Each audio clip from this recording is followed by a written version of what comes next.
Nelayan di Lampulo, Kota Banda Aceh dalam 2 pekan terakhir enggan melaut. Mereka enggan melaut karena adanya gelombang tinggi serta angin kencang yang sedang terjadi.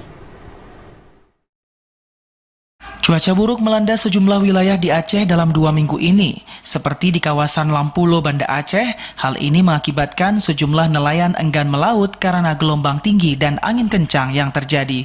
Salah seorang nelayan di Pelabuhan Perikanan Samudra Lampulo, Banda Aceh, Ali Daulay mengatakan, jika dipaksakan melaut, maka akan sangat membahayakan keselamatan. Ali Daulay selaku Kepala Kamar Mesin mengaku selama 2 pekan terakhir hanya bisa bekerja apabila terdapat kerusakan bot. Nggak bisa, itu banyak di situ. Tapi yang jangkar buang sawi di dermaga ya, merapat di dermaga. Ya. Ada juga nggak Pak yang melaut ini Pak? Ada. Ada. Tapi nggak keluar, cuma di situ aja di depan Ulele itu. Jadi kegiatannya apa Pak kalau memang Bapak nggak melaut di sini but-butnya?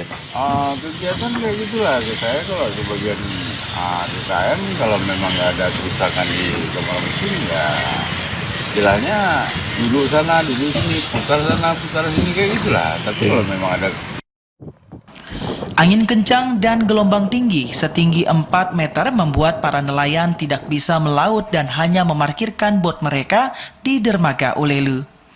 Hal ini dikarenakan kondisi cuaca yang buruk dan membahayakan membuat sebagian nelayan memilih untuk tidak melaut. Dari Banda Aceh, Fajariana, TVRI melaporkan. Saudara